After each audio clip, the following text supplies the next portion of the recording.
বন্ধুরা সবাই কেমন আছো বলো? আশা করি সবাই ভালো আছো, আমিও খুব ভালো আছি। তো আমি আজকে বানাবো মাছের ঝোল। মাছের ঝোলটা আমি কি করে বানাবো সেটা তোমাদের সাথে ভাবলাম একটু শেয়ার করি। চলো।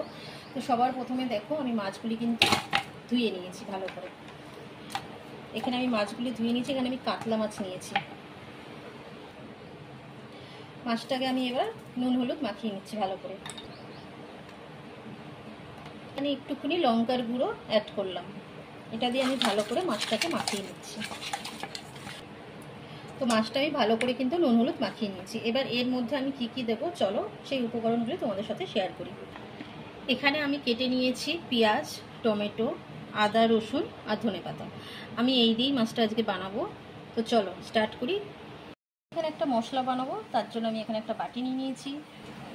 এখানে আমি দিয়ে দিলাম 1 চামচি ধনের গুঁড়ো, এখানে দিলাম জিরের গুঁড়ো, এখানে দিচ্ছি লঙ্কার গুঁড়ো, স্বাদ মতন নুন, হলুদ, পরিমাণ মতন অল্প এখানে আমি জল দিয়ে দিচ্ছি।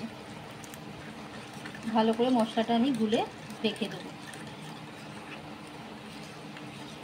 দেখো কড়াইয়ে কিন্তু আমার তেল গরম হয়ে গেছে। এবার আমি এক এক করে মাছগুলিকে ভালো করে ভেজে নেব।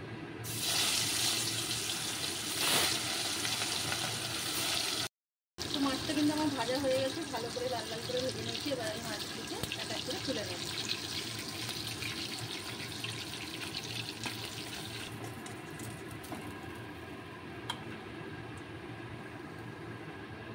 এখানে আমি ফোড়নে দিলাম গোটা গরম মশলা আর সাথে কালো জিরে,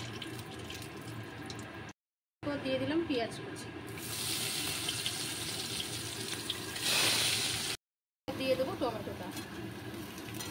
টমেটো দেওয়ার পরে আমি এখানে পরিমাণ মতন একটু নুন দিয়ে দেবো, যাতে টমেটোগুলি গলে যায় তাড়াতাড়ি। আমি এর মধ্যে আদা রসুন বাটাটা দিয়ে দেবো।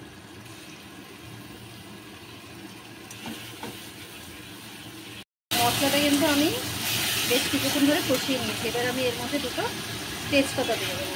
অনেকেই তেলের মধ্যেই ফোড়নে তেজপাতা দেয়, আমি কিন্তু এরকমভাবেই তেজপাতা দিই। এবার যে গুলে রেখেছিলাম মশলাটা সেটা দিয়ে দিচ্ছি। বেশ কিছুক্ষণ আমি এটা কষবো। এটা কিন্তু আমার ভালোভাবে কষে গেছে, দেখো তেল কিন্তু ওপরেই উঠে গেছে। এবার আমি এর মধ্যে জল দেবো। জল দিচ্ছি। আমি কিন্তু এখানে গরম জল অ্যাড করছি, ঠিক আছে?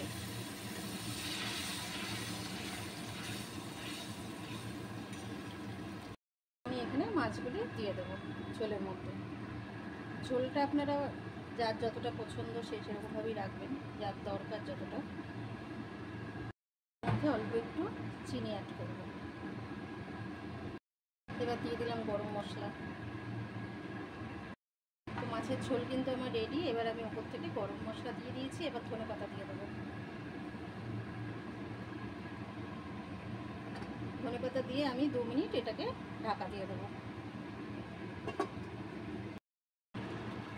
মাছের ঝোল কিন্তু আমার একদম রেডি। এবার লাস্টে আমি যা দিই সেটাই আমি এখানে দেব। সেটা হচ্ছে 1 চামচ ওপর দিয়ে আমি ঘি ছড়িয়ে দেবো। হয়ে গেছে আমার কাতলা মাছের ঝোল। রেডি হয়ে গেছে আমার মাছের ঝোল। কীরকম লাগলো রেসিপিটা অতি অবশ্যই কিন্তু কমেন্ট করে জানাবে। রান্না তো সবাই করে কম বেশি, আমি যেরকমভাবে করি সেটাই আপনাদের সামনে তুলে ধরলাম। তো আজকের মতন এখানেই ভিডিওটা শেষ করলাম। পরের ভিডিওতে আবার দেখা হচ্ছে। টাটা।